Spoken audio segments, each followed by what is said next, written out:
नमस्कार। साहित्य घरको कुनामा एकजना साहित्यिक स्रष्टा नेपाली साहित्यलाई योगदान पुर्याइरहनु भएको एक साहित्यिक स्रष्टा साङ्ग्रिस मानन्दर मोतीको गजल लिएर उपस्थित भएको छु। उहाँको गजलको शीर्षक छ आमा आँसु नझार्नुहोला।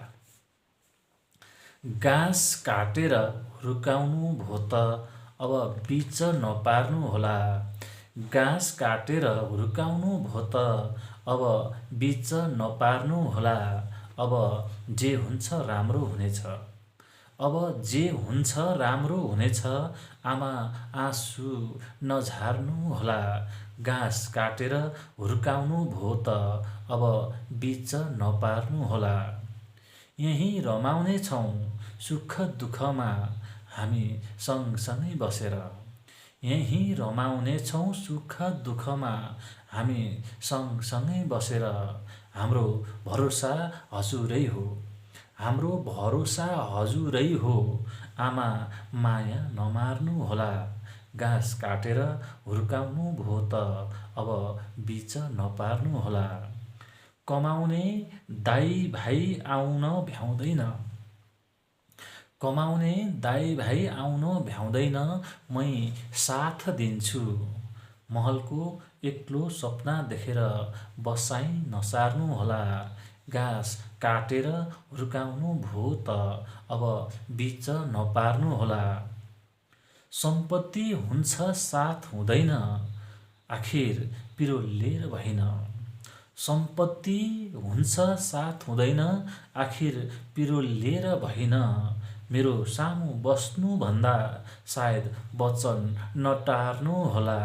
गाँस काटेर हुर्काउनु भो त अब बीच नपार्नुहोला। आमा कमजोर हुनुहुन्छ।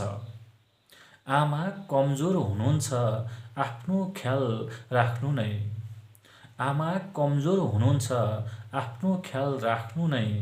समयमा खाना खानु तिथिमा पनि नबार्नुहोला।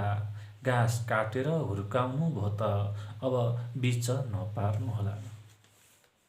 यो मिठो गजल थियो साङ्ग्रिस मानन्दर मोतीको।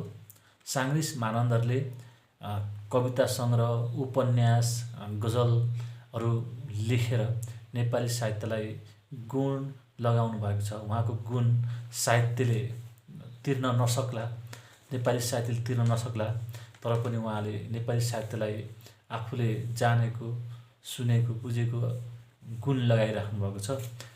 साङ्ग्रिस मानन्दरलाई धेरै धेरै धन्यवाद छ। उहाँ स्याङ्जा क्याग्मी हटिया को एउटा स्रष्टा हुनुहुन्छ। अहिले हरिनास गाउँपालिका वडा नम्बर 6 क्याग्मी हटिया उहाँको स्थायी ठेगाना हो भने अहिले बुटोलमा बस्ने गर्नुहुन्छ। उहाँको पुरानो ठेगाना भने हरिनास गाउँपालिका वडा नम्बर 6 क्याग्मी हो, स्याङ्जा हो।